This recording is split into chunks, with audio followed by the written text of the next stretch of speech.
ஆரம்பிச்சிடலாங்கய்யா. பாடலாமா?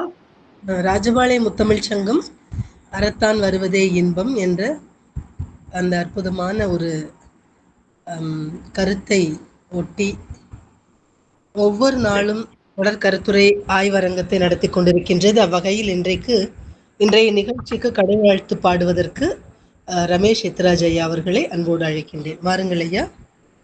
அனைவருக்கும் இனிய வணக்கம். தமிழ்தாய் வாழ்த்து. நீராறும் கடலொடுத்த நிலமடந்த எழிலொழுகும் சீராறும் வதனமென திகழ்பரத கண்டமெதில் தெக்கனமும் அதில் சிறந்த திராவிடன திருநாடும் தக்க சிறு பிறை நுதலும் தரித்தனரும் திலகமுமே அத்திலக வாசனை போல் அனைத்துலகும் இன்பமுற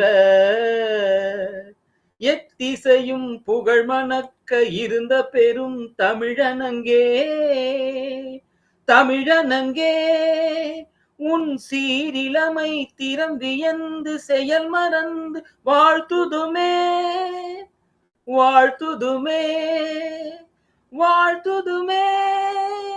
நன்றி. நன்றி ஐயா. இன்றைக்கு சிறப்புரையாளராக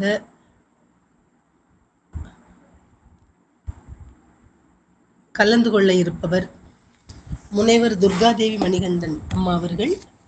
தியாகராசர் கல்லூரியில் பணியாற்றி கொண்டிருக்கின்றார். அவர் வருவதற்கு ஒரு 2 நிமிடம் ஆகும் என்று நினைக்கின்றேன். 2-3 நிமிடங்கள் ஆகும். 7:10 ஜாயின் பண்ணுவாங்கன்னு நினைக்கிறேன். ஏன்னா கல்லூரியிலேருந்து வந்து கொண்டிருக்கின்றார். அதனால கொஞ்சம் நேரம் ஆகுமா அப்படின்னு சொல்லியிருந்தாங்க. ஒரு 2-3 நிமிஷங்கள் லேட் ஆகும், வந்து ஜாயின் பண்ணிடுவாங்க. அவர்கள் எடுத்துக்கொண்ட தலைப்பு பெரிதினும் பெரிது கேள் என்ற தலைப்பு. அற்புதமானதொரு தலைப்பு. பாரதி தன்னுடைய புதிய ஆத்திசூடியில் இந்த தொடரை கையாண்டிருக்கின்றார். அச்சம் தவிர ஆண்மை தவறேல் என்று வரிசையாக அற்புதமான தொடர்களை கொண்டு அவர் இயற்றிய அந்த புதிய ஆத்திசூடியில் ஒரு தொடர்தான் பெரிதினும் பெரிது கேள் என்பது. ஈகை திறன், ஐம்பொறி ஆட்சிக்கொள், ஒரு குறிப்பிட்ட தொடர்களை மட்டும் எடுத்து ஆளுகின்றேன். ஐம்பொறி ஆட்சிகொள், குன்றென நிமிர்ந்து நில், தெய்வம் நீ என்று உணர், சுமையினுக்கு இழைத்திடேல், ஞமலி போல் வாழேல், திருவினை வென்று வாழ், அதே போல சரித்திர தேர்ச்சிகொள், வேதம் புதுமை செய், வைய தலைமைகொள் என்றெல்லாம் அற்புதமான வித்தியாசமான ஒரு சிந்தனைகளை கொண்ட ஒரு ஆத்திசூடியை அவ்வை பாடி ஆத்திசூடி போன்று இதுவும் புதுமையான கண்ணோட்டத்தில் சுப்பிரமணிய பாரதியாரால் இயற்றப்பட்ட அந்த புதிய ஆத்திசூடியில்தான் ஒரு தொடர் பெரிதினும் பெரிது கேள். நம் கனவுகான் என்று அப்துல் கலாம் ஐயா சொன்னார்கள். அவர் சொன்னது போல நீ ஒவ்வொரு நாளும் ஒவ்வொரு விதமான எண்ணங்களை, முயற்சிகளை மேற்கொள்வாய். எண்ணம், சொல், செயல் இந்த 3லும் ஒவ்வொரு நாளும் சிறிதளவாவது முன்னேற்றம் வேண்டும். அப்படி வேண்டுகின்ற பொழுது பெரிதினும் பெரிது கேள் என்ற உன்னை நினைக்கிறத காட்டிலும் இன்னும் உயர்வான ஒன்றை, மிகவும் பெரிதான ஒன்றை, உன்னுடைய வாழ்க்கை மேம்படுத்தக்கூடிய ஒன்றை நீ கேட்பாயாக என்ற விதத்தில் இந்த தொடரை கையாண்டிருக்கின்றார். எல்லோருமே பேச்சாளர்கள் பெரும்பாலானவர்கள் இந்த தொடரில் தேர்ந்தெடுத்து பேசுகின்ற அந்த பேச்சுக்களை எல்லாம் கேட்டிருக்கின்றோம். இன்றைக்கு நம்மிடையே அம்மையார் அவர்களும் இந்த தலைப்பில் தான் உரையாற்றி இருக்கின்றார்கள். பெரிதினும் பெரிது கேள் என்ற பாரதியினுடைய தொடரை எடுத்துக்கொண்டு பேச விழைகின்றார்கள். அவ்வகையில் இன்றைக்கு அம்மையார் அவர்கள் கலந்து கொள்வதற்கு முன்னால், சிறப்புரை ஆற்றுவதற்கு முன்னால் முனைவர் இவாஞ்சலின் மனோகரன் ஐயா அவர்களை சில கருத்துக்களை கூறும்படியாக அன்போடு வேண்டுகின்றேன். வாருங்கள் ஐயா. அனைவருக்கும் வணக்கம். அருமையான குரல் வளத்தால் தமிழ்த்தாய் வாழ்த்தை ஆசுகவிஞர் ரமேஷ் எத்திராஜன் ஐயா அவர்கள் பாடி இந்த அவையை சிறப்பாக அவர் தொடங்கி வைத்தார். இங்கே நிறுவன தலைமை அவர்கள் இன்றைய சிறப்பு பேச்சாளர் குறித்து சில செய்திகளை சொல்லி, அதற்கு அடுத்தபடியாக இந்த அவையிலே இன்முகச் செல்வர் அசோகன் ஐயா அவர்களும் பல தளங்களிலே பேசி தன்னுடைய புலமையை காட்டி அடக்கமாக தன்னை காட்டிக்கொள்ளக்கூடிய வினைதீர்த்தான் ஐயா அவர்களும் மிக நல்ல மருத்துவ செய்திகளை பழகு தமிழில் சொல்லக்கூடிய அறிவன் பிணிதீர்ப்பான் ஐயா அவர்களும் பேசுகின்ற பொழுதே ஒரு வேகமும் நகைச்சுவையும் இழைய பேசி அவையை மகிழச் செய்யக்கூடிய கந்தனையா அவர்களும், இன்னும் எத்தனை அறிஞர் பெருமக்கள் உள்ளே வர இருக்கின்றார்களோ தெரிய, அத்தனை பேருக்கும் வணக்கம். கேட்க வேண்டும். கேட்பதற்கு அடிப்படையானது செவிதான். குறள் இந்த கேள்வி செல்வத்தை பற்றி பலபட பேசுகிறது. எல்லோருக்கும் தெரிந்த ஒன்றுதான். கேட்டுக்கொண்டே இருக்க வேண்டும். உடல் உறுப்புகளிலேயே வலிக்காத ஒரு உறுப்பு என்று சொன்னால் செவிதான்.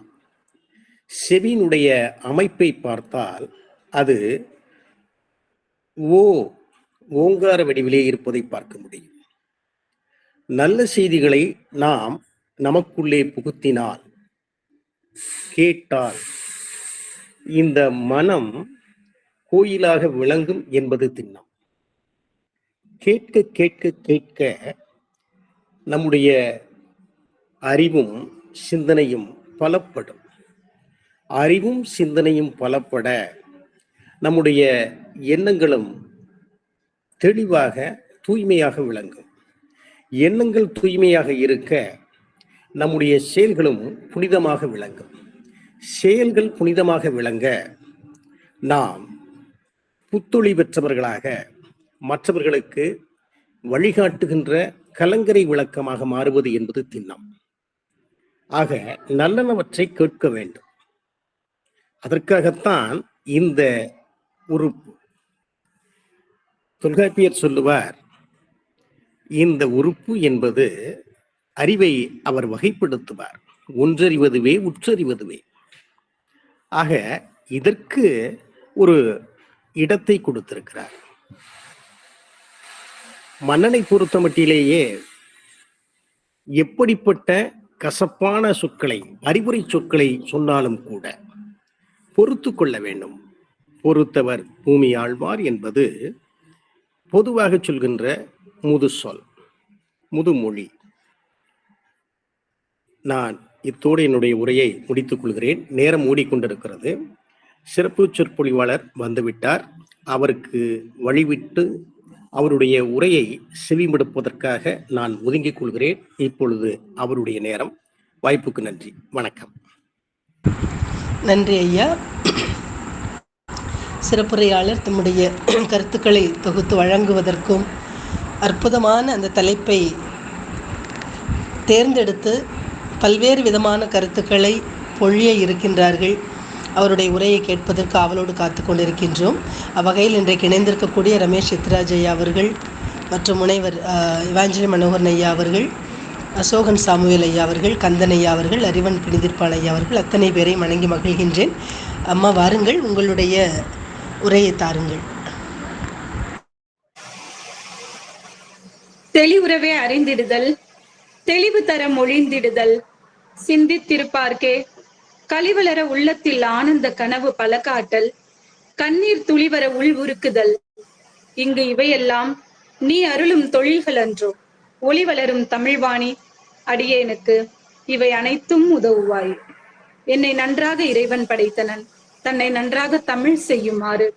இறைவனுக்கு முதல் வணக்கம்.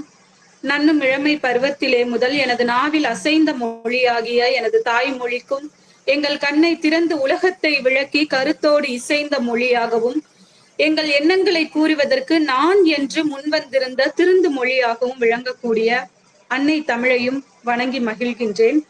ராஜபாளையம் முத்தமிழ் சங்கம் தொடர்ந்து பல்வேறு தமிழ் அறிஞர்களையும் ஆர்வலர்களையும் கொண்டு மிக சீரிய முறையில் பல்வேறு தலைப்புகளில் இந்த இணையத்தின் ஊடாக நிகழ்ச்சிகளை நடத்தி வருவது உண்மையில் போற்றுதலுக்குரிய ஒரு விஷயம். ஏனென்றால் தொடர்ந்து ஒரு செயலை செய்வது என்பது யாருக்கும் அரிதான ஒரு செயல். எனவே தொடர்ந்து இந்த நிகழ்ச்சிகளை நடைபெற்று வரும் வகையில் பல்வேறு முறையில் முயற்சிகளை எடுத்து ஆவண செய்து வரக்கூடிய சரஸ்வதி அம்மா அவர்களுக்கும், இந்த நிகழ்ச்சியின் ஊடாக ஒருங்கிணைப்பாளராக, தொகுப்பாளராக, பேச்சாளர்களை அழைத்து வந்து பேச வைக்கக்கூடிய நிலையில் இருக்கக்கூடிய பன்முக ஆளுமைகளையும், இந்த நிகழ்வின் ஊடாக இணைந்திருக்கக்கூடிய தமிழ் அறிஞர்கள் அத்துணை பேருக்கும் என்னுடைய முதற்கண் பணிவான வணக்கங்களை நான் இங்கே தெரிவித்துக் கொள்கின்றேன். இன்றைய தினம் நான் பெரிதினும் பெரிது கேள் என்று சொல்லக்கூடிய தலைப்பில் உரையாற்றலாம் என்று நினைக்கின்றேன். ஏனென்றால் ஏற்கனவே 2 தலைப்புகளில், கம்பரை பற்றி தொல்காப்பியரும் கம்பரும் என்று சொல்லக்கூடிய தலைப்பிலும், கம்பரும் கண்ணதாசனும் என்று சொல்லக்கூடிய இருவேறு தலைப்புகளில் நான் உரையாற்றி இருக்கிறேன்.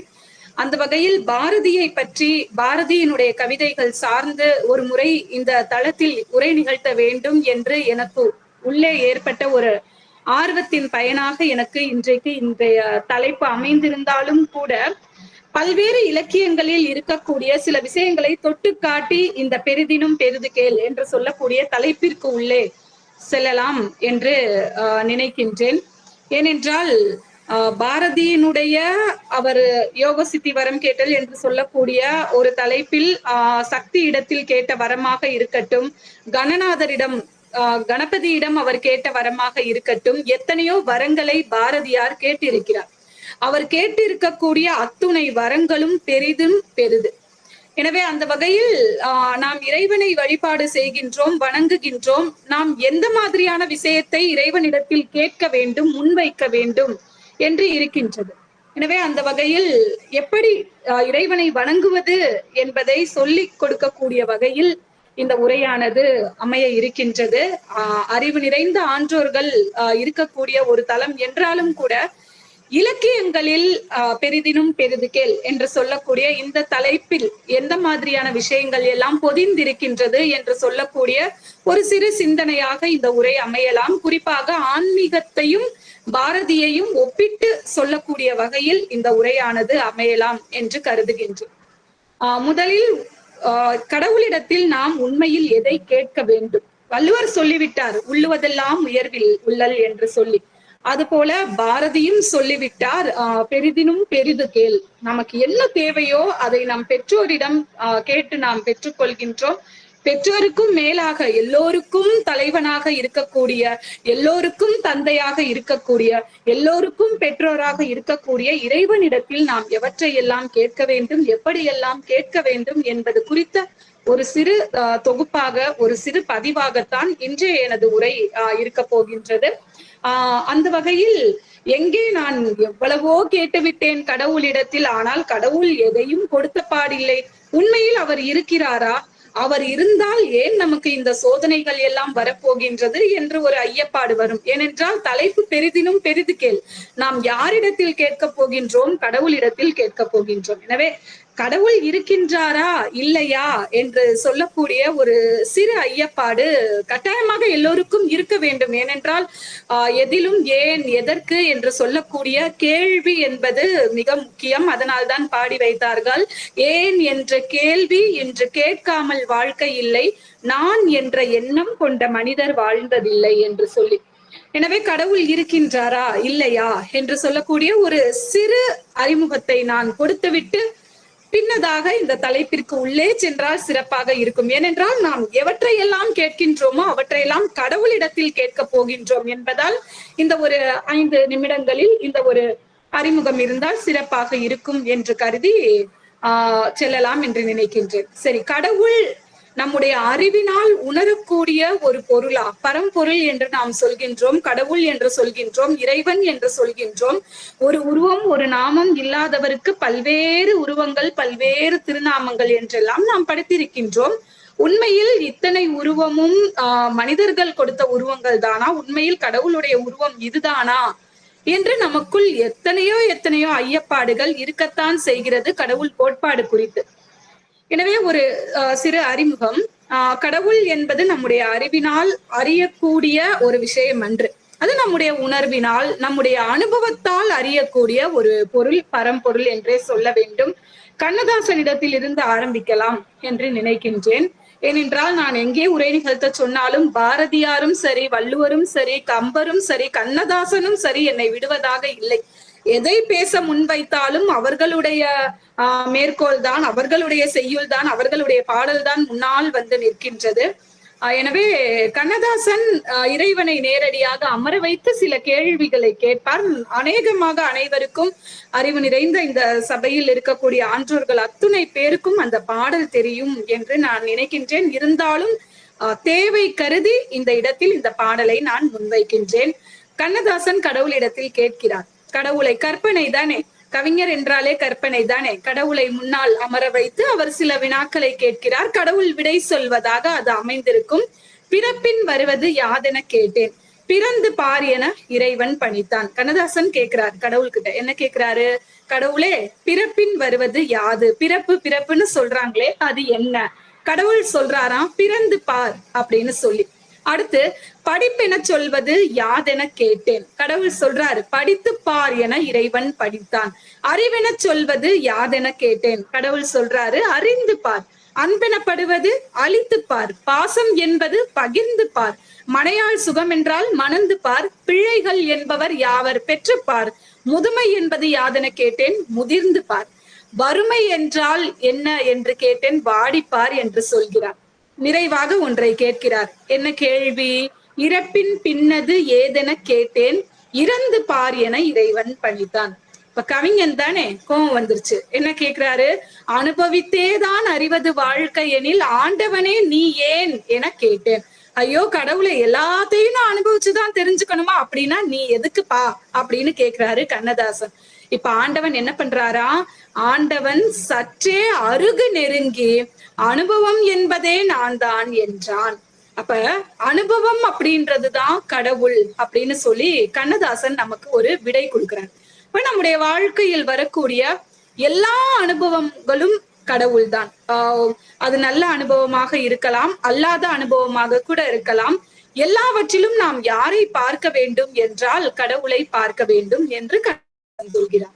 சரி, கடவுள் இருக்கின்றாரா இல்லையா என்கின்ற முடிவு இந்த பாடலை வைத்துக்கொண்டு நாம் வந்துவிட முடியாது. கொஞ்சம் சித்தாந்த கருத்தை இங்கே சொல்லிவிட்டு செல்லலாம் என்று நினைக்கின்றேன். கடவுள் இப்போது இந்த நிகழ்ச்சி இங்கே நடந்து கொண்டிருக்கின்றது என்று வைத்துக் கொள்வோம். இந்த இணையத்தின் ஊடாக 15-20 பேர் இணைந்திருக்கின்றோம், அறிஞர்கள் இணைந்திருக்கின்றோம். இந்த நிகழ்ச்சி இந்த நேரத்தில் இந்த நிலைப்பாட்டில் இந்த பேச்சாளர் பேச இருக்கின்றார்கள் என்று நம்மை எல்லாம் ஒருங்கிணைக்கக்கூடிய சிலர் இங்கே இருக்கிறார்கள். ஒருங்கிணைப்பாளராக இருந்து பின்புலமாக இருந்து செயலாற்றக்கூடிய பலரும் இங்கே இருக்கிறார்கள். ஒரு சாதாரண நிகழ்ச்சி, இணையத்தின் ஊடாக நிகழ்ந்து வரக்கூடிய ஒரு நிகழ்ச்சி.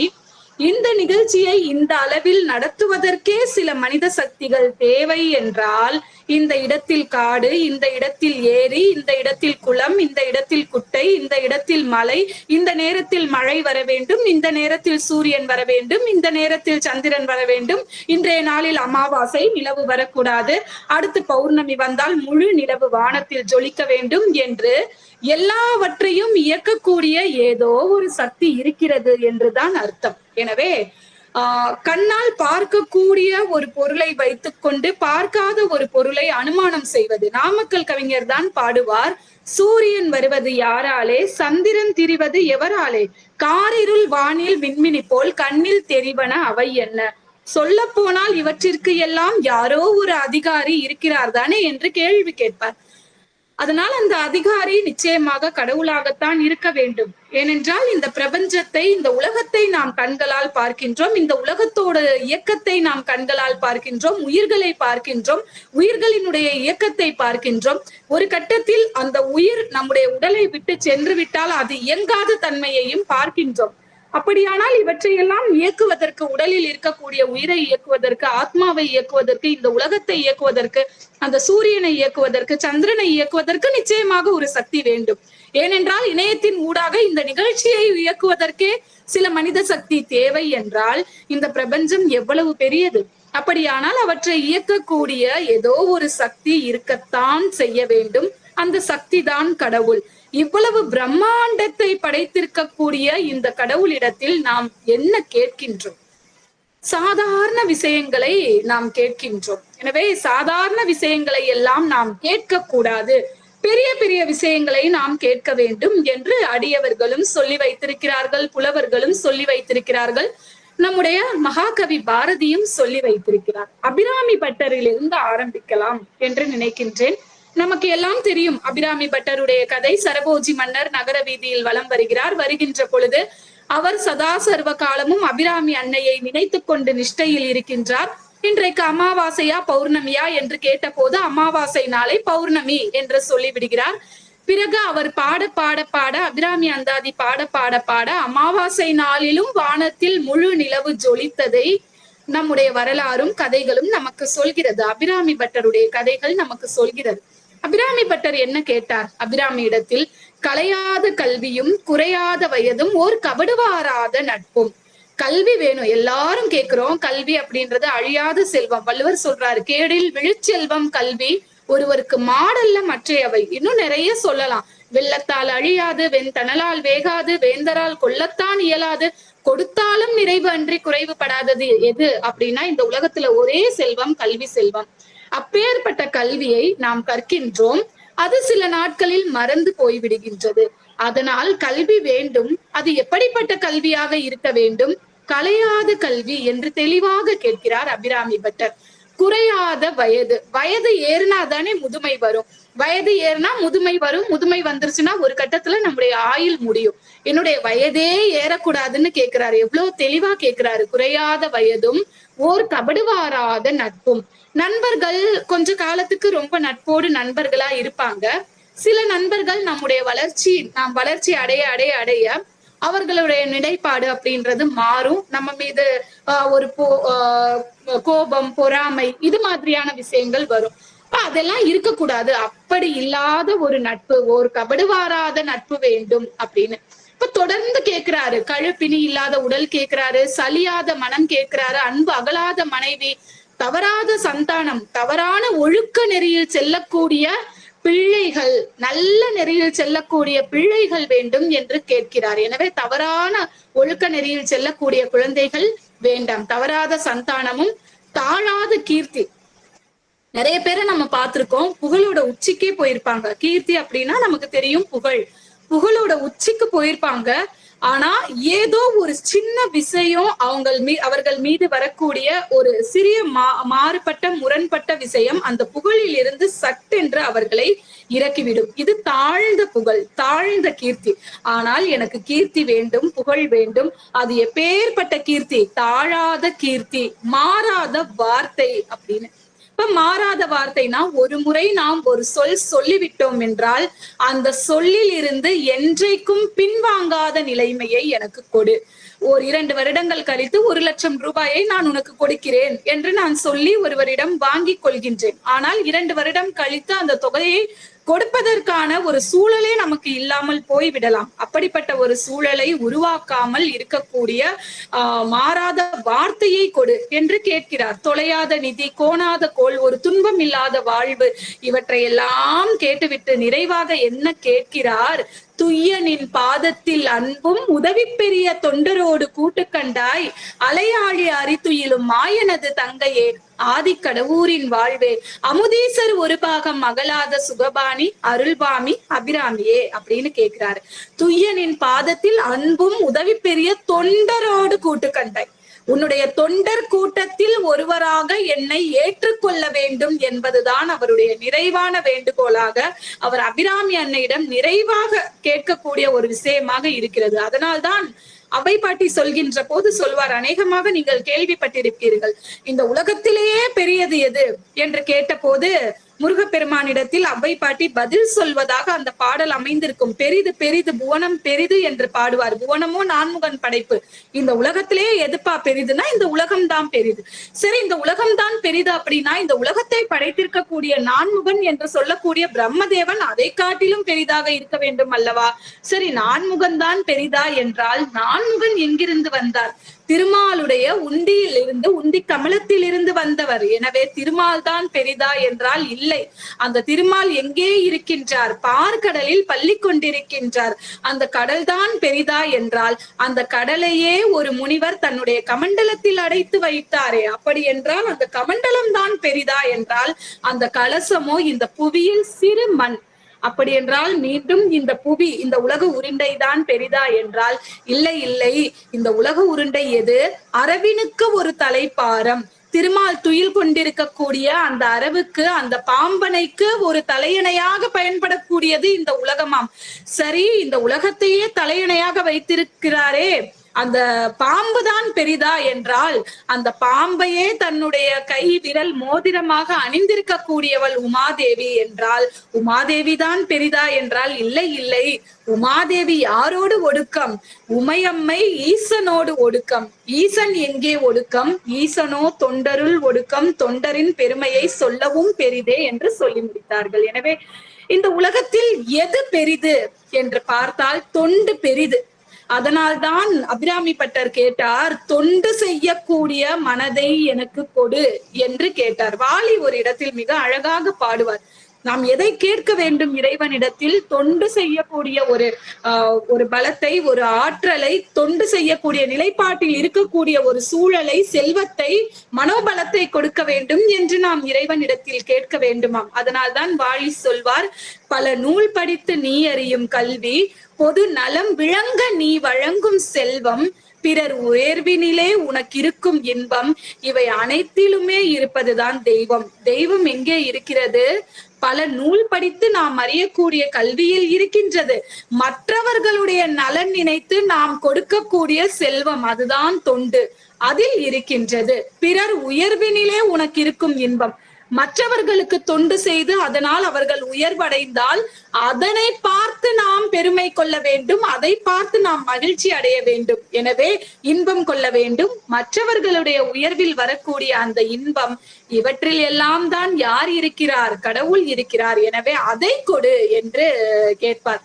திருமூலருடைய ஒரு அழகான பாடல், நாம் எப்படி தொண்டு செய்ய வேண்டும், யாருக்கு தொண்டு செய்ய வேண்டும் என்பதை சொல்லக்கூடிய பாடலாக அது அமைந்திருக்கிறது. படமாட கோயில் பகவர்க்கு ஒன்று ஈயின், நடமாட கோயில் நம்பர்க்கு அங்கு ஆகா. நடமாட கோயில் நம்பர்க்கு ஒன்று ஈயில், படமாட கோயில் பகவர்க்கு அது ஆமே என்று திருமூலர் சொல்லுவார். இதற்கு என்ன அர்த்தம் என்றால், படமாட கோயில் என்றால் படங்களும் சிலைகளுமாக இருக்கக்கூடிய கோயிலில் இருக்கக்கூடிய தெய்வத்திற்கு நீ ஒரு தொண்டு செய்தால், நீ ஒரு விஷயத்தை கொடுத்தால் அது அந்த தெய்வத்திற்கு ஆகும். அது அந்த தெய்வத்திற்கு மட்டும்தான் ஆகும். ஆனால் நடமாட கோயிலாக இருக்கக்கூடிய உயிர்களுக்கு, மனிதர்களுக்கு நீ ஒரு உதவி செய்தால், ஒரு தர்மம் செய்தால், ஒரு தொண்டு செய்தால் அது அந்த இறைவனையும் சென்று சேரும், அது மனிதர்களுக்கும் சென்று சேரும் என்று மிக அழகாக. தொண்டு நாம் யாருக்கு செய்ய வேண்டும்? இறைவனுக்கு செய்ய வேண்டும். இறைவனை காட்டிலும், இறைவனுக்கு தொண்டு செய்வதை காட்டிலும், இறைவனுக்கு வழங்குவதை காட்டிலும் ஒரு படி மேலே நமக்கு அந்த தர்மத்திற்கான, அந்த தொண்டிற்கான பலன் வர வேண்டும் என்றால் நாம் மனிதர்களுக்கு செய்ய வேண்டும். நம்மை நடமாட கோயில் என்று சொல்கிறார்.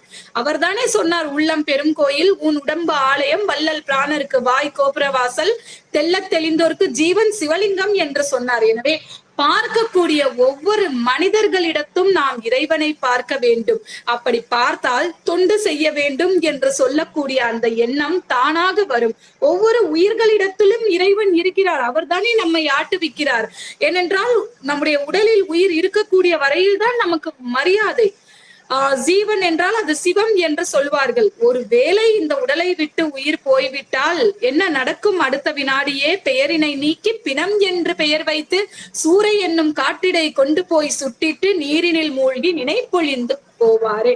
இந்த உடலை விட்டு, அந்த இறைவன் இயக்கக்கூடிய இந்த உடலை விட்டு உயிர் சென்று விட்டால் அடுத்த வினாடியே நம்முடைய பெயர் மாறிடும். பிணம் என்று புது பெயர் வைப்பார்கள். எவ்வளவு அன்பாக என்னுடைய தாய், என்னுடைய மனைவி, என்னுடைய மகள் என்று கொஞ்சியவர்கள் அனைவரும் ஓரிரு நாட்களுக்கு மேல் வைத்துக் கொள்ள முடியாது. எனவே அப்பேற்பட்ட உடல் இந்த உடல். எனவே நிலையில்லாத இந்த வாழ்க்கையில் வாழக்கூடிய காலம் வரையிலும் நாம் எல்லோருக்கும் தொண்டு செய்து வாழ வேண்டும் என்பதைத்தான் பெரியவர்கள் எல்லாம் நமக்கு கேட்டிருக்கிறார்கள். ஏனென்றால் மனித பிறவி என்பது ஒரு அற்புதமான பிறவி. அவை சொன்னது போல அரிது அரிது மானிடராய் பிறத்தல் அரிது என்பதுதான் சொல்ல வேண்டும். எனவே புண்ணியம் செய்து மற்றவர்களுக்கு தொண்டு செய்யக்கூடிய அந்த நிலையை கொடுக்க வேண்டும் என்றுதான் எல்லோரும் கேட்டிருக்கிறார்கள். இன்னும் ஒரு படி மேலே சென்று நாம் இறைவனிடம், இது ஒரு ஆன்மீகம் சார்ந்த ஒரு விஷயமாகவே நாம் வைத்துக் கொள்ளலாம். ஏனென்றால் ஆன்மீக பெரியவர்கள் என்ன கேட்டிருக்கிறார்கள், இன்னும் ஒரு படி மேலே போய் கேட்டிருக்கிறார்கள். தொண்டரடி பொடியாழ்வார் ஒரு அழகான பாடல் சொல்லுவார். என்ன பாடல் என்றால், வேத நூல் பிராயம் 100 மனிதர்தான் புகுவரேனும் பாதியும் உறங்கி போகும் நின்றதில் 15 ஆண்டு பேதை பாலகன் அது ஆகும் ஆதலால் பிறவி வேண்டேன் அரங்கமா நகருள்ளானே. ஐயோ கடவுளே, திருவரங்கத்தில் வீற்றிருக்கக்கூடிய பெருமாளே, எனக்கு பிறவியே வேண்டாம். ஏன் இந்த பிறவி வேண்டாம் அப்படின்னு சொல்றாரு அப்படின்னா, ஒரு மனிதன் வேத நூல்களில் சொல்லப்பட்டது போல 100 வயது வரை வாழ்கிறார் என்று வைத்துக் கொள்வோம். அந்த 100 வயதில் 50 வயது எப்படி போய்விடுமாம்? பாதியும் உறங்கி போகும். சரி, மிச்சம் இருக்கக்கூடிய 50 வயதாவது நம்முடைய கையில் இருக்கின்றதா என்றால் இல்லை. பேதை பருவம், பாலக பருவம் என்று அதுவும் போய்விடும். நின்றதில் 15 ஆண்டு பேதை பாலகன் அது ஆகும். சரி, மிச்சம் இருக்கக்கூடிய வருஷங்களாவது இருக்கா அப்படின்னா சுத்தமா இல்ல. பசி, பிணி, மூப்பு, துன்பம், பசியோடு இருக்கக்கூடிய காலங்கள் எல்லாம் வாழ்ந்ததாக கணக்கிலேயே வராது. நாம் நோய்வாய்ப்பட்டு பிணியோடு இருக்கக்கூடிய காலங்கள் எல்லாம் வாழ்ந்ததாக கணக்கே வராது. முதுமையான காலம், முதுமையை கடப்பது எவ்வளவு கடினம். எனவே பசி, பிணி, மூப்பு, துன்பம், ஆதலால் பிறவி வேண்டேன் அரங்கமா நகருள்ளானே, எனக்கு பிறவி வேண்டாம் அப்படின்னு சொல்லி கேட்டிருக்காரு தொண்டரடி பொடியாழ்வார். இது அப்படியே காரைக்கால் அம்மையார் தானே கேட்டாங்க. என்ன கேட்டாங்க? பிறவாமை வேண்டும் என் அப்பனே, மீண்டும் பிறப்புண்டேல் உன்னை மறவாமை வேண்டும். என்ன கேக்குறாங்க? பெரிதினும் பெரிது எனக்கு பிறவாமை வேண்டும். ஒருவேளை நான் பிறந்து விட்டால் உன்னை மறவாமை வேண்டும். கடவுள்கிட்ட போய் கடவுளே கடவுளே எனக்கு கார் வேணும், வீடு வேணும், பங்களா வேணும், வாசல் வேணும், நல்ல கல்வி, எதுவுமே கேட்கல. எல்லாவற்றையும் தாண்டி ஒரு உன்னத நிலையில என்ன கேக்குறாங்க?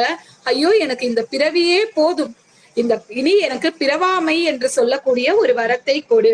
ஒருவேளை என்னுடைய பாவ பலன்களால், புண்ணிய பலன்களால் நான் மீண்டும் பிறந்து விட்டால் அந்த பிறவியில் கூட நான் உன்னை மறவாமல் இருக்க வேண்டும் என்று கேட்கிறார். ஆண்டாள் நாச்சியார் அதைத்தான், எற்றைக்கும் ஏழேழு பிறவிக்கும் உந்தன்னோடு உற்றோமே ஆவோம் உமக்கே ஆட்செய்வோம் என்று இறைவனை பார்த்து கேட்கிறார். இந்த பிறவி மட்டுமல்ல, 7 பிறவி வந்தால் கூட உனக்கு தொண்டு செய்யக்கூடிய, உன்னை மறவாத அந்த நிலை எனக்கு வேண்டும் என்று ஆண்டாள் நாச்சியார் கடவுளிடத்தில் பெரிதினும் பெரிதாக கேட்டால், ஏன் நாவுக்கரசர் புழுவாய் பிறக்கினும் புண்ணியா உன் அடி என் மனத்தே வலுவாது இருக்க வரம் தர வேண்டும் என்று கேட்கிறார். எனவே ஆன்மீக வழியில் நாம் இவற்றை எல்லாம் பார்த்தோம் என்றால் நிச்சயமாக பிறவாமை என்று சொல்லக்கூடிய ஒரு நிலைப்பாடுதான் பெரிதினும் பெரிது என்று இருக்கின்றது. ஆனால் நாம் நம்முடைய உலகத்தில், இந்த உலகத்தில் பிறவி எடுத்து விட்டோமே, இந்த பிறவியின் பயனாக நாம் வாழ்ந்துதானே ஆக வேண்டும். இந்த வாழ்க்கைக்கு என்ன தேவை என்று யார் நமக்கு சொல்லி கொடுத்து? இவர்கள் கேட்டது எல்லாம் மறுமை உலகம்.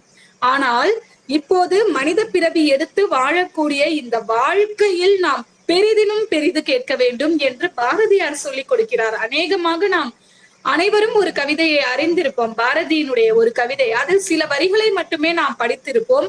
இன்னும் ஆழமான பல வரிகளை நாம் படிக்க தவறி இருப்போம். எத்தனையோ பாடல்களை சொல்லலாம். எண்ணிய முடிதல் வேண்டும், நல்லவே எண்ணல் வேண்டும், திண்ணிய நெஞ்சம் வேண்டும், தெளிந்த நல் வேண்டும் வேண்டும் வேண்டும் என்று முன்வைக்கிறார். இவற்றையெல்லாம் கடவுளிடம் கேட்கிறார். திண்ணிய நெஞ்சம் வேண்டும், தெளிந்த நல் அறிவு வேண்டும், பண்ணிய பாவமெல்லாம் பருதி முன் பணியை போல நன்னிய நின்முன் இங்கு நசித்திடல் வேண்டும் அண்ணாய், இப்படி கேட்கிறார். இன்னும் சில பாடலில் என்ன கேட்கிறார்? மனதில் உறுதி வேண்டும், வாக்கினிலை இனிமை வேண்டும், நினைவு நல்லது வேண்டும், நெருங்கின பொருள் கைப்பட வேண்டும் என்றெல்லாம் கேட்கிறார். கனவு மெய்ப்பட வேண்டும், காரியமாவது விரைவில் வேண்டும், தனமும் இன்பமும் வேண்டும், தரணியிலே பெருமை வேண்டும், உண்மை நின்றிட வேண்டும் என்று கேட்கிறார். இவைதான் பெரிதா என்று பார்த்தால் இன்னும் ஒரு கவிதையில் மிக அழகாக கடவுளிடத்தில் கண்ணை மூடிக்கொண்டு இவற்றை வேண்டினால் போதும், இந்த ஒரு பாடலை சொன்னால் போதும், நாம் வேறு எதையும் கேட்க வேண்டாம் என்பது போல் அமைந்திருக்கக்கூடிய ஒரு அற்புதமான பாடலை பாருங்கள். நமக்கு தெரியும், நாம் கேள்விப்பட்டிருக்கக்கூடிய ஒரு சில வரிகளை சொல்லிவிட்டு அதற்கு உள்ளே இருக்கக்கூடிய அடுத்தடுத்த அடிகளையும் நாம் பார்க்கலாம். சொல்லுவார் பாரதியார், தேடி சோறு நிதம் தின்று பல சின்னஞ்சிறு கதைகள் பேசி மனம் வாடி துன்பம் மிக உழன்று பிலர் வாட பல செயல்கள் செய்து நரை கூடி கிழ பருவம் எய்தி கொடுங்கூற்றுக்கு இறை என பின்மாயும் பல வேடிக்கை மனிதர்களைப் போல் நான் வீழ்வேன் என்று நினைத்தாயோ. இதுவரையில் நாம் அனைவரும் படித்திருப்போம். ஆனால் இதற்கு பின்னதாக சக்தியிடம் வரம் கேட்கிறார். எப்படி கேட்கிறார்? சக்தி, இங்க வா, நான் உன்கிட்ட சில வரங்கள் கேட்பேன், அது அப்படியே எனக்கு கொடுத்துரும் அப்படின்னு கேட்கிறார். நின்னை சில வரங்கள் கேட்பேன், அவை நேரே என்று எனக்கு தருவாய். எந்தன் முன்னை தீயவினை பயன்கள் இன்னும் மூழாது அழிந்திடுதல் வேண்டும். இனி என்னை புதிய உயிராக்கி எனக்கு ஏதும் கவலையறச் செய்து மதி தன்னை மிக தெளிவு செய்து என்றும் சந்தோஷம் கொண்டிருக்க செய்வேன். போய் கடவுள்கிட்ட கண்ணை மூடிட்டு பெரிதினும் பெரிது, இதை காட்டிலும் பெரிது ஒன்று இருக்குமா என்றால் நிச்சயமாக இருக்காது. என்ன கேட்கிறார்? நின்னை சில வரங்கள் கேட்பேன், அவை நேரே இன்று எனக்கு தருவாய். நிறைய பேர் சாமி கிட்ட போய் வேண்டிக்கோ, என்ன வேண்டிக்கோ?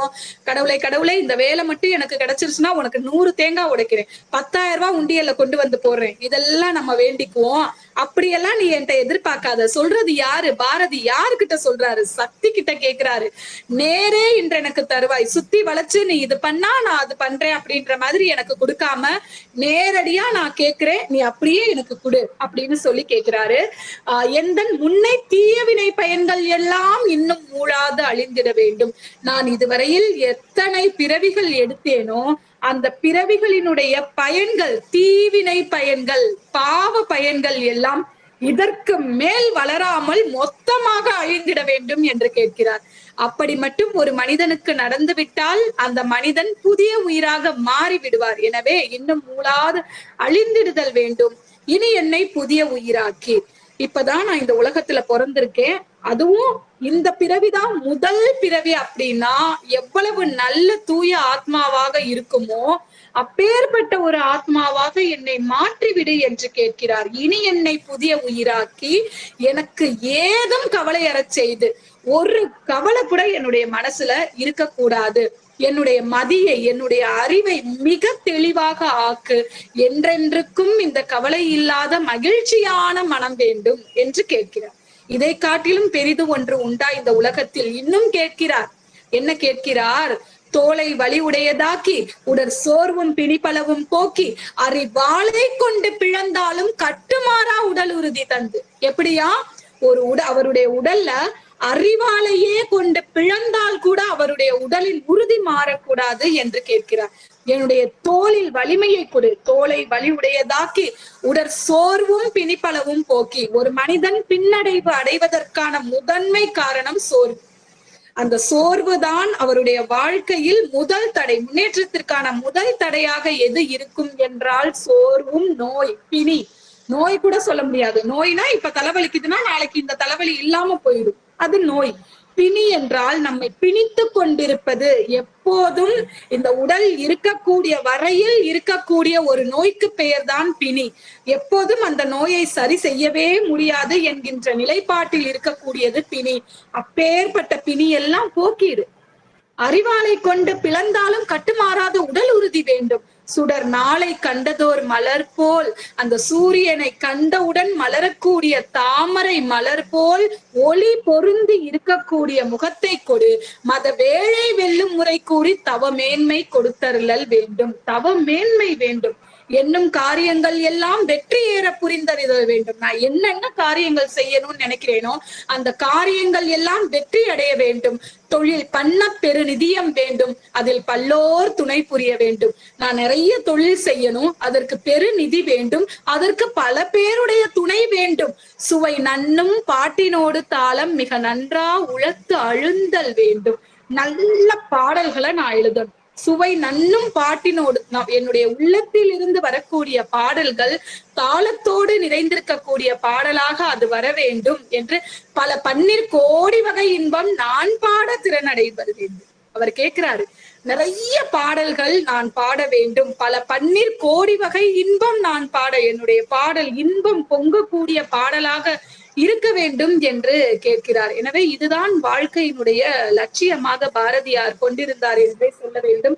அவரை பொறுத்தவரையில் பெரிதினும் பெரிது என்பது நல்ல சுவைமிக்க பாடல்களை இந்த வையகத்திற்கு கொடுத்து விட வேண்டும், இந்த உலகத்திற்கு கொடுத்து விட வேண்டும். நீங்கள் எந்த பகுதியை எடுத்துக்கொண்டாலும் ஒரு பெண்ணிய தத்துவத்தை சொல்லக்கூடிய ஒரு பாடல் என்றால் கூட நாம் பாரதி இடத்தில் பார்க்கலாம். ஜாதி ஏற்றத்தாழ்வுகளை ஒழிக்கக்கூடிய சின்ன குழந்தைகளுக்கு பாடம் சொல்லி கொடுக்கிறப்பவே ஜாதிகள் இல்லையடி பாப்பா, குல தாழ்ச்சி உயர்ச்சி சொல்லல் பாவம், நீதி உயர்ந்த மதி கல்வி, அன்பு நிறையவர் உடையவர்கள் மேலோர் என்று சொல்லி கொடுக்கிறார்.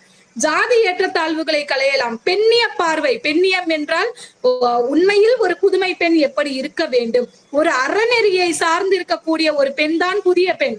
ஆணும் பெண்ணும் நிகரென கொள்வதால் அறிவில் ஓங்கி இவ்வையம் தழைக்குமாம், பூணும் நல்லறத்தோடு ஒரு போந்து நிற்பது தாய் சிவ சக்தியாம், ஞான நல்லறம் வீர சுதந்திரம் பேணும் நற்குடி பெண்மை குணங்களாம், காலங்காலமா அச்சமும் மடமும் நாணமும் பெண்களுக்குரியது என்று சொல்லி வைத்த அந்த மடமையை கொளுத்தி என்ன சொன்னார், அச்சமும் நாணமும் நாய்களுக்கு வேண்டும் என்று சொன்னார்.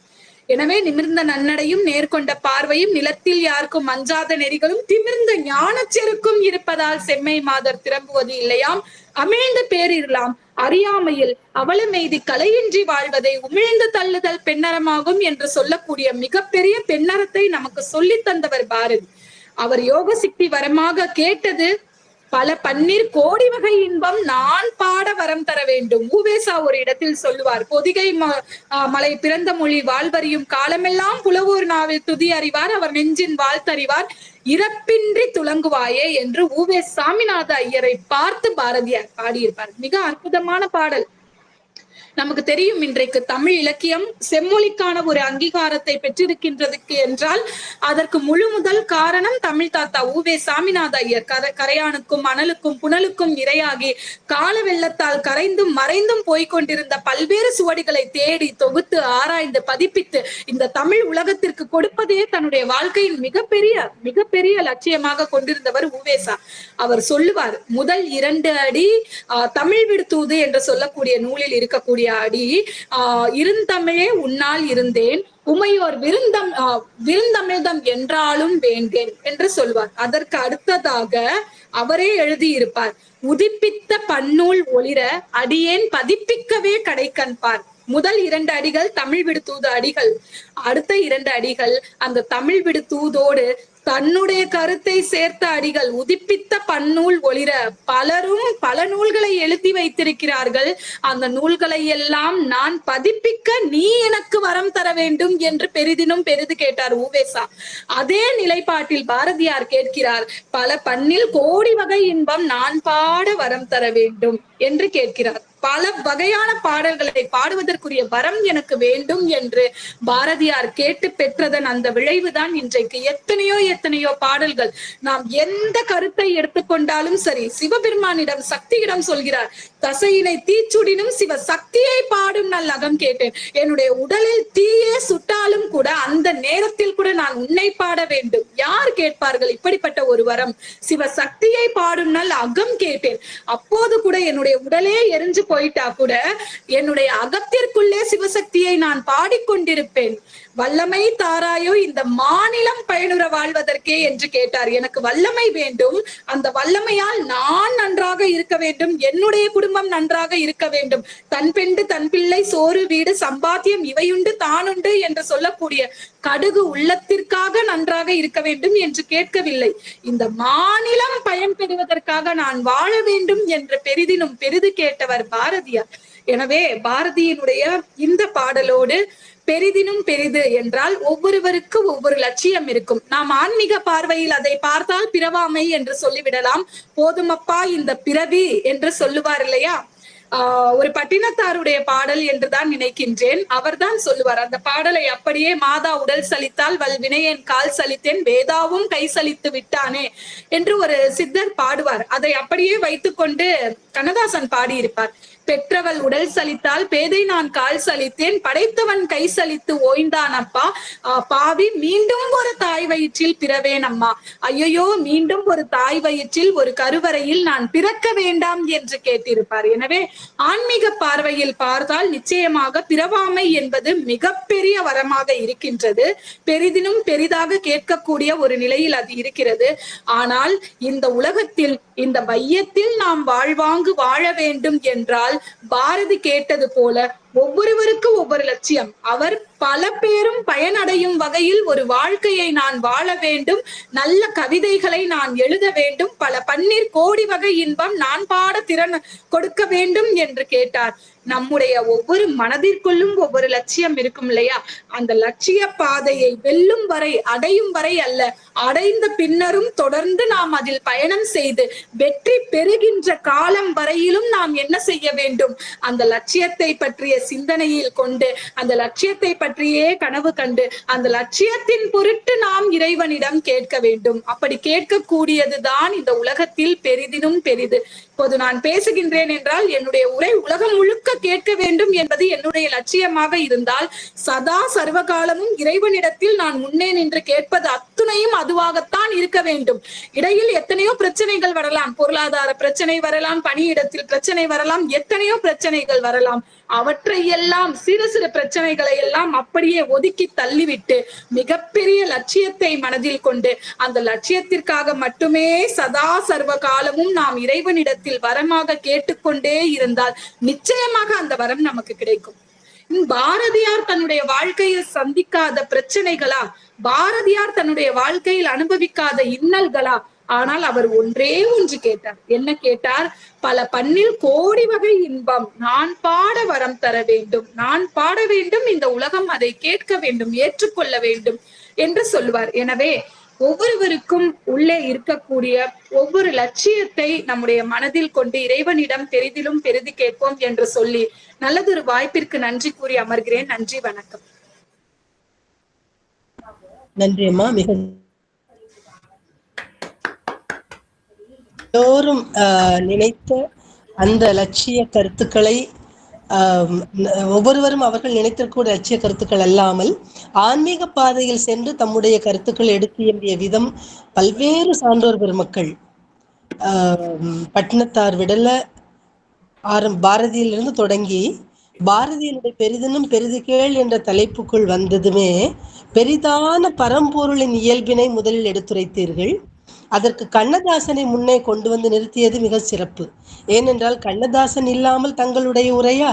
கண்ணதாசனை அழைக்காமல் தங்களுடைய உரை இருக்காது.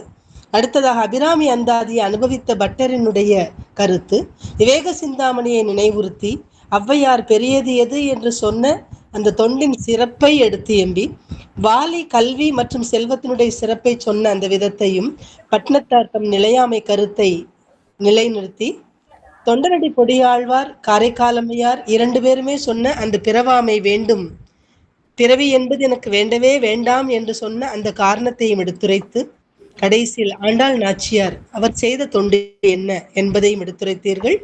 பாரதியார் கடைசியில் பாரதியார் கூறிய அந்த பெரிதினும் பெரிது கேள் என்ற அந்த தொடருக்கு ஏற்ற மாதிரி நான் பாடல்கள் பலவற்றை பாட வேண்டும், என்னுடைய அறிவை தெளிவுபடுத்த வேண்டும், என்னுடைய உள்ளத்தில் மகிழ்ச்சி எப்போது நிலைத்திருக்க வேண்டும் என்ற அந்த கருத்தை சொன்னது மட்டுமல்லாமல் கடைசியில் பிறவிதான் ஒவ்வொருவரும் வேண்டாத ஒன்று, பிறவி என்பது எனக்கு வேண்டாம், அதுதான் பெரிதினும் பெரிதான ஒரு செய்தி என்பதை இந்த தளத்தில் எடுத்துணர்த்தினீர்கள்.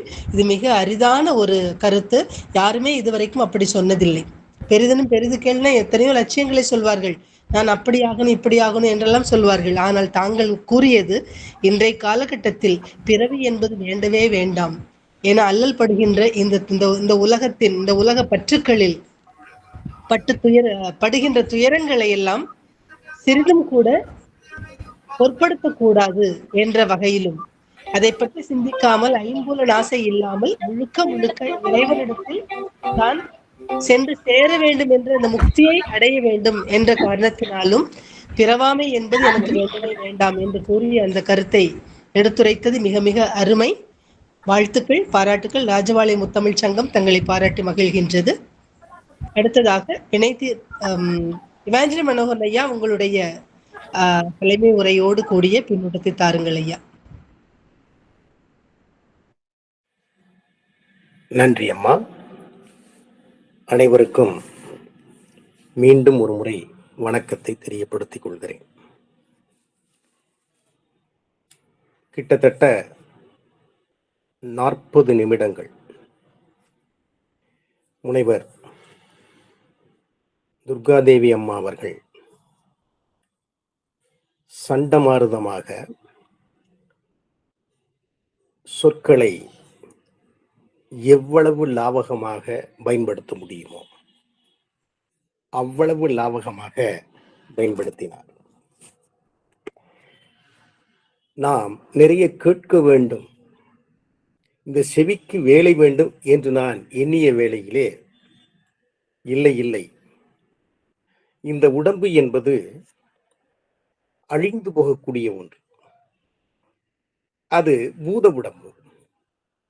5 பூதங்களும் இந்த உடம்பை மீண்டும் ஆக்கிரமிக்கும். இந்த பூத உடம்பை வைத்துக்கொண்டு புகழ் உடம்பை பெறுவதற்கு என்ன செய்ய வேண்டும்?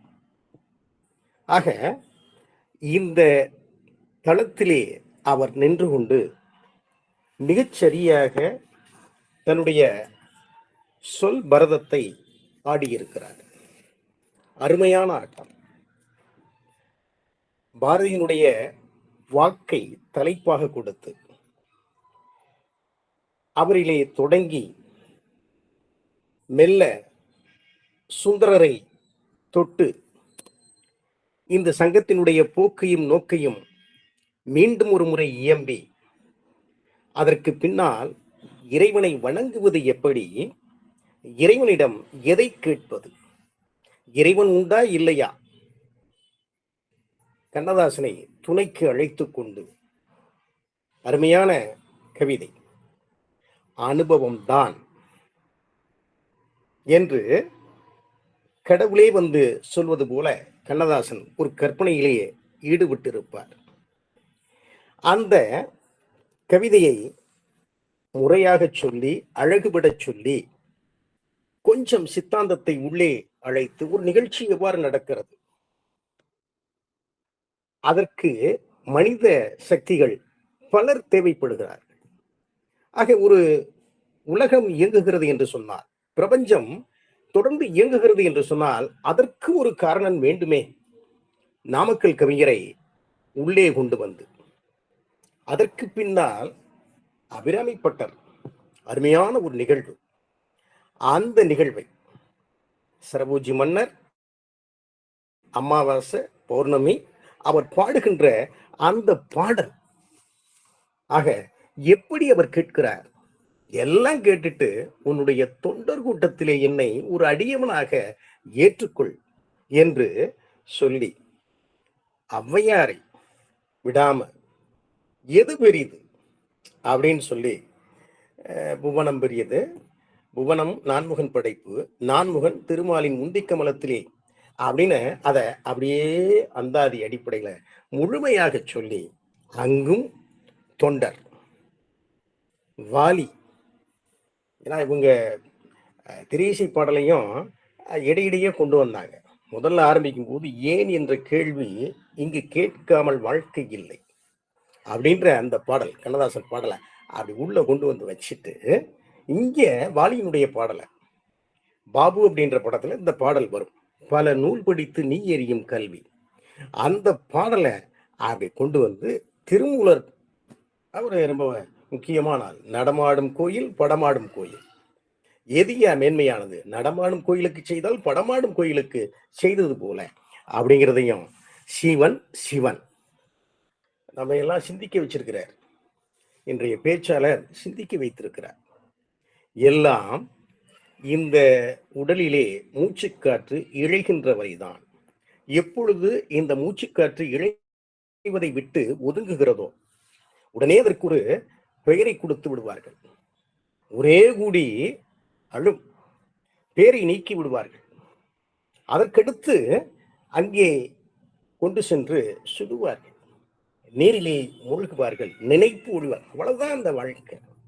அப்போ அந்த வாழ்க்கையில, நிலையற்ற வாழ்க்கையில நிலைத்த புகழை தேட வேண்டும் அல்லவா? அந்த நிலைத்த புகழ், நான் தொடக்கத்திலே சொன்னது போல புகழ் உடம்பு. அந்த புகழ் உடம்ப அப்படி எடுத்து வச்சுக்கிட்டு தொண்டரடி புடியாழ்வார், காரைக்கால் அம்மையார், ஆண்டாள், நாவுக்கரசர் இவங்களெல்லாம் அப்படி கொண்டுட்டு வந்து கடைசியா பாரதியில அப்படி மையம் கொண்டார். கிட்டத்தட்ட கார்மேகம் ஒரு குறிப்பிட்ட இடத்திலே மையம் கொள்வதைப் போல மையம் கொண்டு பாரதியினுடைய அந்த கவிதையை தேடி சோறு நிதம் தின்று பல சின்னஞ்சிறு கதைகள் பேசி மனம் வாடி துன்பமிக உழன்று பிறர் வாட பல செயல்கள் செய்து நரை கூடி கிழ பருவமேதி கொடுங்கூற்றுக்கு இறையன பின்மாயும் அந்த கவிதைய அவ்வளவு அழகா சொல்லிட்டு அதுக்கு பின்னால இருக்கு அப்படின்னு சொல்லி அப்படியே அடுக்கிறாப்ல. எவ்வளவு செய்திகள்! அதாவது என்னுடைய பழைய தீவினை எல்லாமே போக வேண்டும், பாரதியினுடைய ஆசை. எனக்குள்ள இருக்கக்கூடிய கவலையெல்லாம் அழிந்து விட வேண்டும், இன்பத்திலே நான் திளைக்க வேண்டும். அது மட்டுமல்ல, எல்லா பண்ணிலும் பாடல் பாட வேண்டும். ஏன்னு சொன்னா, நான் ஒரு கவிஞன், நான் ஒரு காலக்கணிதம். எனக்கு எந்த நாளிலும் அழிவு என்பதே கிடையாது. நான் மீண்டும் மீண்டும் உயர்த்த வண்ணம் இருப்பேன். யார் என்னை வாசிக்கின்றார்களோ, யார் என்னை ஏற்கின்றார்களோ, யாருடைய நாவிலே நான் புழங்குகின்றேனோ அப்பொழுதெல்லாம் நான் உயிர் பெறுவேன். ஏன்னு சொன்னா அதுதான் உண்மை. இது கண்ணதாசனுக்கு ரொம்ப பிடிச்சிருந்தது. அதனாலதான் அவரு ஒரு பாடல் எழுதியிருப்பார். அது எல்லாருக்குமே தெரிஞ்ச பாட்டு தான், ஒரு கோப்பையிலே அப்படின்னு சொல்லிட்டு அந்த பாட்டுல அவர் கடைசியா சொல்லி வருகின்ற பொழுது, எந்த நிலையிலும் எனக்கு மரணம் இல்லை. கவிஞர்களுக்கு மட்டுமல்ல, படைப்பாளிகள் யாராக இருந்தாலும் அவர்களுக்கு மரணம் என்பது இல்லை.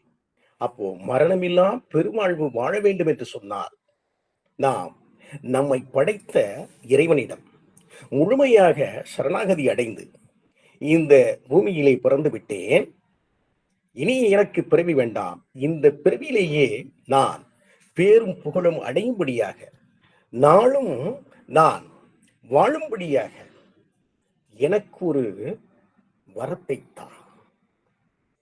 என்ன அழகான ஒரு பேச்சு! ஆக மிகச்சிறந்த பேச்சு இது. ஆன்மீக உரையோடு கலந்த சிந்தனையை தூண்டுகின்ற ஒரு அழகிய பேச்சு. எவ்வளவோ பேசலாம் இந்த உரையை வைத்துக் கொண்டு. ஆக சிறிது நேரம்தான் பேசினார், ஆனால் சிந்தையிலே அந்த உரை தங்கிவிட்டது. என்னுடைய வாழ்க்கையை, நம்முடைய வாழ்க்கையை சீர்தூக்கி பார்க்க வைத்து விட்டது. வெறுமனே வாழ்ந்து, வெறுமனே இந்த மண்ணிலே உழன்று, வெறுமனே மீண்டும் மண்ணிலே மாய்வதா? இல்லை, நான் வேடிக்கை மனிதர் அல்ல, வேடிக்கை காட்ட வந்த மனிதன். இந்த உலகம் என்னை பார்க்க வேண்டும், நாளும் என்னை அது நினைக்க வேண்டும். அப்படிப்பட்ட வரத்தை வாழுகின்ற அத்தனை பேரும் கேட்டால் உலகு தழைக்குமே, உலகு செழிக்குமே. அருமையான உரையை காலம் சிறிது நேரம் கழித்து வந்தாலும் கூட நன்றாக வழங்கினீர்கள். உங்களுக்கு நெஞ்சார்ந்த நன்றியும் வாழ்த்தும் வணக்கமும் ராஜபாளையம் முத்தமிழ் சங்கத்தின் சார்பாக தெரியப்படுத்திக் கொள்கிறேன். வாய்ப்புக்கு நன்றி, வணக்கம். நன்றியா, மிகச்சிறப்பானதொரு தலைமை உரை. ஐயா அவர்களுடைய உரை சொல்லுகின்ற பொழுதே கவிஞர் கண்ணதாசன் கவிஞன் யான் ஒரு காலக்கணிதம் என்று சொன்ன அந்த கவிதையினுடைய வரிகளை எடுத்து சொன்னது மிக மிக அற்புதமாக அமைந்திருந்தது. அடுத்ததாக ரமேஷ் எத்ராஜ் ஐயா அவர்கள் அவருடைய பின்னூட்டத்தை வழங்கலாம். வாருங்கள் ஐயா. அனைவருக்கும் அன்பின் பண்பான இனிய மாலை வணக்கம். அருமையானதொரு பெரிதினும் பெரிது கேட்ட ஆசிரியர் உரை அருமையாக இருந்தது. புதிய ஆத்திச்சூடிய மகாகவி, உயிர்மெய் தமிழ் தேசிய கவி, அச்சம் பெரிதினும் பெரிதான முண்டாசு கவி, அச்சம் தவிர்த்த சக்திதாசன், சுடர்மிகு அறிவொளி கீதை, நிலத்தினும் பெரிதே வானினும் உயர்ந்தற்று. நிலத்தினும் பெரிதே வானினும் உயர்ந்திற்றே. நீரினும் ஆறளவு ஆசையின் ஓசையாய், ஓசையின் நேசமாய், நேசத்தின் பாசத்தின் வீரமான பகுத்தறிவு புதிய பாதை பெரிதினும் பெரிதுகேள் சிறப்பான சீர்மிகு ஆயுதம் இறை படைத்த நன்று தமிழ் நாணயமாய் உரைத்த பாரதியின் சாரதி. இறை படைத்த நன்று தமிழ் நாணயமாய் உரைத்த பாரதியின் சாரதி. பரம்பொருள் பரவசமாக பெரிதினும் பெரிது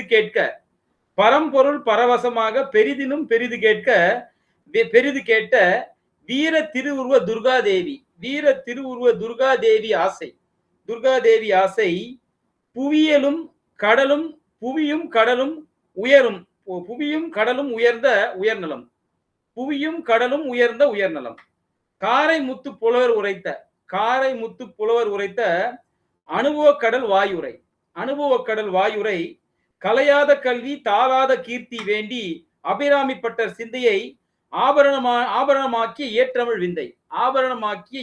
விந்தை அன்னை தமிழின் அன்பளிப்பு. இயலாய் மலர்ந்தும் இசையாய் நயமாய் வாய் மலர்ந்த நாவன்மை இயற்றமிழ் ஊற்றாய் இனிதே மலையினும் பெரிதான தன்னிறவாய் இக்கணம் உரைத்த குணத்தினும் பெரிதான நீன் பெரிதினும் பெரிதுகேள் புரிதலின் மகிழ்வான சொற்பொருள் அன்பின் வண்ணமான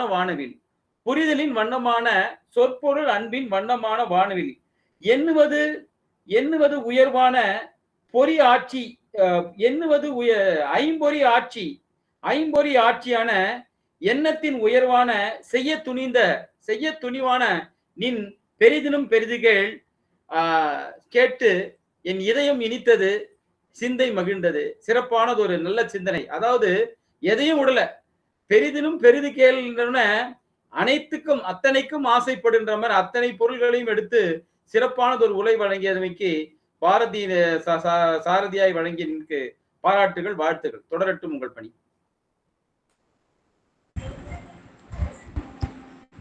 நன்றி. மிக சிறப்பானதொரு கவிதையை இயற்றி அளித்தீர்கள். அடுத்ததாக அறிவன் ஐயா, உங்களுடைய பின்னோட்டத்தை தாருங்கள் ஐயா. நன்றிங்கம்மா, நன்றி. இன்றைய உரையாளர் மிகச் சிறப்பான உரை, அறிவு கூர்மையான உரை, சிந்தனைக்குரிய உரை, சிந்திக்கக்கூடிய வகையிலே பல்வேறு கருத்துக்களை எடுத்து எம்பினார்கள். அவருடைய உரையின் நடை மிக அழகாக, விரைவாக, தங்குதடையற்ற ஒரு, அதை எதிர்மறை சொல்லால் கூட சொல்ல இயலாது. ஆங்கிலத்தில் சொல்லலாம் ஈஸி ஃப்ளோ, வழுவழுப்பு தன்மையோடு வழுக்கி கொண்டு அருவி போல் கொட்டக்கூடிய வகையிலே மிக அருமையான உரையாடல். அவர்களுடைய உரையிலே சீரிய சிந்தனையும் பக்தியும் வெளிப்பட்டது. இரண்டுமே பாராட்டக்கூடியது. அதே போன்று இலக்கு என்று சொன்னார்கள். இலக்கு என்று சொல்லும் பொழுது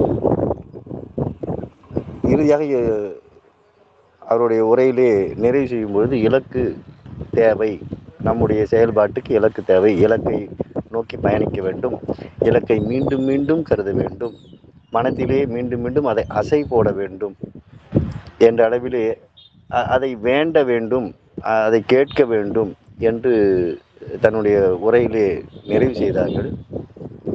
ஒரு இலக்கு என்று சொன்னால் அதை மீண்டும் மீண்டும் நாம் திரும்ப திரும்ப நினைத்து கொண்டே இருந்தால், நேர்மறை சிந்தனையோடு இது நிகழும், நிகழ வேண்டும், நிகழ்ந்தாக வேண்டும் என்று நாம் எதை நினைத்தாலும், அது இமயமலை உச்சியை தொடுவதாக இருந்தாலும், அங்கே சென்று வேறு ஏதேனும் ஒன்று செய்ய வேண்டும் என்றாலும், அல்லது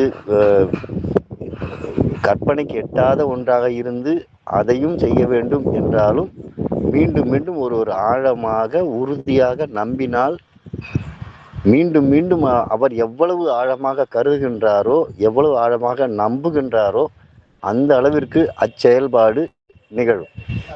அவர் எவ்வளவு நம்புகிறாரோ அந்த அளவுக்கு அது நிகழும் என்ற அளவிலே அம்மையார் அவருடைய இலக்கு என்ற நிறைவு மிக அருமையான நிறைவு. அம்மையார் அவர்களை வாழ்த்தி முத்தமிழ்ச் சங்கத்தை, ராஜபாளையம் முத்தமிழ்ச் சங்கத்தை வாழ்த்தி வணங்கி மகிழ்கின்றேன். அவையை வணங்கி மகிழ்கின்றேன். நன்றி, வணக்கம்.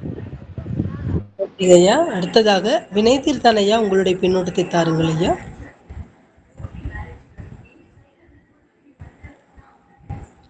அசோகன் ஐயா, உங்களுடைய பின்னோட்டம். வந்துவிட்டேன் அம்மா. வெகு சிறப்பான இந்த 117வது நாளில் நாம் அருமையான சிந்தனையுடன் கூடிய கருத்துக்களை இங்கே தெளிவாக துர்கா தேவி அவர்களுடைய முறையை இன்று கேட்டோம். வெகு சிறப்பான மழை திறந்தால் வெள்ளம் போன்ற இனிமையான உரை. இன்று 3வது நாள் நமக்கு சிறப்பான சொற்பொழிவை ஆற்றி உள்ளார்கள். இது சார்ந்த கருத்துக்கள் இங்கே இதை நிறுவனர் சரஸ்வதி அம்மாவும் இவாஞ்சலின் மனோகரனவாவும் சிறப்புடன் பல கவிஞர்கள் மற்றும் சிறந்த நிகழ்வை நமக்கு தெளிவாக எடுத்துரைத்தார்கள். மேலும் நானும் ஒன்றும் கூறுவதற்கு இல்லை. அவர்களுடைய உரை ஒரு சிந்தனையுடன் விழிப்புணர்வு சார்ந்த உரையாக அமைந்தது. மேலும் மேலும் நாம் பல கருத்துக்களை இங்கே கேட்டும் அதன்படி நாம் நடந்து பாரதியாரின் வழியில் செல்ல வேண்டும். பெரிதினும் பெரிது கேள் என்பதற்கேற்றவாறாக மிக அருமையாக நமக்கு இங்கே பல திறமையான ஆளுமை சார்ந்த கருத்துக்களை அள்ளி வழங்கினார்கள். சிறப்பாக இருந்தது. மேலும் மேலும் அவருடைய உரையை நாம் கேட்டு அதன்படி நடந்து ஆளுமையான கருத்துக்களுடன் வாழ்வில் சிறக்க வேண்டும் என்ற ஒரு தூண்டுகாலாக அமைந்த நிகழ்வை விட்டும் அவர்களுக்கு மேலும் சிறப்பான நமக்கு உரை கொடுத்த அவர்களை வாழ்த்தி வணங்குகிறேன். நன்றி. நன்றிங்க ஐயா. கந்தன் ஐயா, உங்களுடைய வணக்கம் அம்மா. அனைவருக்கும் வணக்கம். அம்மையார் மிக அருமையாக பேசினார். பெரிதினும் தெளிவான பெருமைக்குரிய பக்தர்களின் மனமே பெரிது என்று அவையார் பெரிதுகளா என்று கூறி ஆரம்பித்து இறைவனையும் அடக்கக்கூடியது இறைவனுடைய பக்தர்களுடைய மனம் என்று கூறுவார். பக்தர்களுக்கு ஒன்று செய்தால் இறைவனுக்கு செய்ததாகும் என்று சொல்வார். பகைவனுக்கும் அருள்வாய் நன்னஞ்சே என்று பாரதிதாசன் கூறுகிறார். ஏனென்றால் அவருக்குள்ளும் நாம் வணங்கும் இறைவன் இருக்கின்றான். அதனால் யாரையும் நாம் எதிரிகளாக பார்க்க வேண்டியதில்லை. அவர்களை இறைவனாக பார்த்தால் அவர்களாலும் நமக்கு நன்மையே ஏற்படும். நமக்கு நல்ல நேரம் இருந்தால் நமக்கு கெடுதல் செய்வது கூட நமக்கு நல்லதாக முடியும் என்பதை நாம் அறியலாம். அதனால் காலமும் இடமும் அறிந்து காரியம் செய்தால் எதிலும் தோல்வி எப்போதும் கிட்டுவதில்லை. அனைவரையும் வரவேற்று உபசரிப்பதுதான் உயர்ந்தது. மாது சூது தீயது, செய்தக்க அல்ல செயற்கடும், செய்தக்க செய்யாமையானும் கெடும். எதை செய்ய வேண்டும் எதை செய்யக்கூடாது என்பதை திருவள்ளுவர் தெளிவாக விளக்கியுள்ளார். இப்போது பெரிதினும் பெரிதான விஷயமாக நாம் பேசுவது என்னவென்றால், உலகத்தில் உள்ள அனைவரும் பசி இல்லாமல் இருக்க வேண்டும். இதைத்தான் பாரதியார் சொல்கிறார். தனி ஒரு மனிதனுக்குள்ளவில்லையே ஜகத்தினை அழித்திடுவோம் என்று. ஜாதிகள் இல்லையடி பாப்பா என்று குழந்தைகளுக்கு சொன்னவர், ஜாதிகள் 1000 உண்டு இங்கு ஜாதி ஆயின் அந்நியர் வந்து புகழன்ன நீதி என்று பெரியவர்களுக்கு சொல்லியிருக்கிறார். உண்டு என்றும் இல்லை என்றும் சொல்வதாக அதை எடுத்துக்கொள்ளக்கூடாது. ஏனென்றால் இங்கு சிறிது அங்கு பெரிது. பெரிதாக சொல்லும் போது ஜாதிகளை பற்றி சொன்னாலும் அவர்களை விட வெளியில் உள்ளவர்களை உள்ளே விடக்கூடாது என்று சொல்வதற்காக, அந்நிய ஆட்சியை எதிர்ப்பதற்காக அந்த வாக்கியத்தை அங்கு பயன்படுத்தினார். காலம் கருதி எதை எப்போது யார் எங்கு பேசுகிறார்கள் என்பது புரிந்து அவர் அன்று அப்படி சொன்னார், இவர் இன்று இப்படி சொல்லுகிறார், அது சரி இது தவறு என்றெல்லாம் கூறாமல் அவரவர் போக்கில் அவரவர் அறிந்து கொள்வதே பெரிது. பெரிதும் பெரிது. நன்றி, வணக்கம். நன்றி ஐயா. அடுத்ததாக வினய் தீர்த்தான் ஐயா, உங்களுடைய பின்னோட்டத்தை தாருங்கள் ஐயா.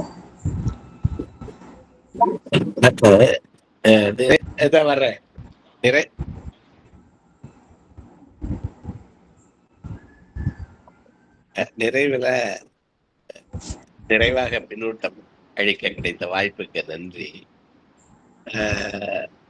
இன்றைய இளைஞர்கள்ல தெளிவா ஒரு புரிதலோட தமிழுக்கு ஒரு அழகான உச்சரிப்போட ஒலிப்போட பேசுறவங்கெல்லாம் ரொம்ப குறைவாக இருக்கிறதா நான் காண்கிறேன். பல இடங்களுக்கு போறேன். ஆனால் திருமிகு துர்கா அவர்களுடைய உரை ரொம்ப இளைஞர்களை பத்தி ஒரு ஒளிபடைத்த கண்டிதாகி வாவாங்கிறது மாதிரி உறுதி கொண்ட எல்லாம் சொல்றாரு. எல்லாவற்றையும் அருமையாக சொன்னாங்க. நிறைய பாடல்கள் நினைவுபடுத்துறாங்க. அவங்க மனோகரன் ஐயா கவிதையில நம்ம ரமேஷ் ஐயா எல்லாரும் ரொம்ப சிறப்பான பின்னூட்டங்கள். ரொம்ப அருமை. அவங்கள நான் வாழ்த்துறேன். ஒரு ஆங்கில புத்தகம் திங்க் பிக் அப்படின்னு, அதையும் சேர்த்து படித்தா இதே கருத்துக்களை தான் மாற்றி மாற்றி எல்லா இடத்துலையும் சொல்றாங்க. அந்த மாதிரி கொஞ்சம் இன்னும் கூட தெளிவுகள் வரும். நம்ம இதுகள்லையும் படிக்கிறதோடு அதையும் ஒப்பிட்டு படிங்க அப்படிங்கிறதையும் நண்பர்கள் தான் என்னுடைய அனுபவத்தில் அது எனக்கு கூடுதல் புரிதல் தருது அப்படிங்கிறத சொல்லி மிக அழகான உரைக்கு திருமிகு துர்கா அவர்களை பாராட்டி வாழ்த்தி நண்பர்களை வணங்கி விடைபெற்றேன். நன்றி. நன்றிங்கய்யா. மிக சிறப்பானதொரு பின்னூட்டம். அம்மையார் அவர்கள் இன்றைக்கு 117வது நாளாக சிறப்பான ஒரு உரையை நிகழ்த்தி எல்லோருடைய உள்ளத்திலும் எல்லோருடைய சிந்தனையும் தூண்டக்கூடிய விதத்தில் ஆற்றிய உரை. பல்வேறு சான்றோர் பெருமக்கள், சித்தர்கள் முதற்கொண்டு, பாரதியாரும் ஒரு சித்தர் தான் அப்படி பார்க்கின்ற பொழுது. பட்டினத்தார் சொன்னாங்க, பட்டினத்தாரை போன்று பாரதி கூறிய கூற்றுக்களை எல்லாம் விரிவாக ஆய்ந்து உரைத்த இந்த ஆய்வுரை மிக மிக அருமை. இது போன்ற உரைகள் தான் நம்முடைய தளத்தில் ஒவ்வொரு நாளும் பலரும் ஆற்றிக்கொண்டிருக்கின்றார்கள். அம்மையாருடைய உரை இன்றைக்கு வித்தியாசமாக இலக்கியத்தை விட்டு, அதாவது பெரிதினும் பெரிது கேட்க வேண்டிய ஒன்று என்ன என்பதை இலக்கியங்களுக்கு சான்றாக எடுத்து சொன்னார்கள். முழுவதுமாக இலக்கியத்தை அதனுடைய கருத்துக்களை மட்டும் சொல்லாமல் எவற்றை நாம் சிந்திக்க வேண்டும், எதை நாம் கேட்க வேண்டும் என்ற விதத்தில் மிக அற்புதமாக உரையாற்றினார்கள். அம்மையார் அவர்களுக்கு பாராட்டுக்கள். தன்னுடைய கல்லூரி பணியிலும் கூட விரைவாக வந்து இணைந்து 40 நிமிடங்கள் அற்புதமாக உரையாற்றி எல்லோரையும் மகிழ்ச்சியில் ஆழ்த்தி இருக்கின்றார்கள். சிந்திக்க தூண்டியிருக்கக்கூடிய மிக அற்புதமானதொரு உரை. அம்மையார் அவர்களை பாராட்டி மகிழ்கின்றோம். நன்றி. நன்றி. வணக்கம் அம்மா. அனைத்து சான்றோர் பெருமக்களையும் வணங்கி மகிழ்கின்றேன். நன்றி கூறி இந்த நிகழ்ச்சியை இத்தோடு நிறைவு செய்யலாம் என்று நினைக்கின்றேன்.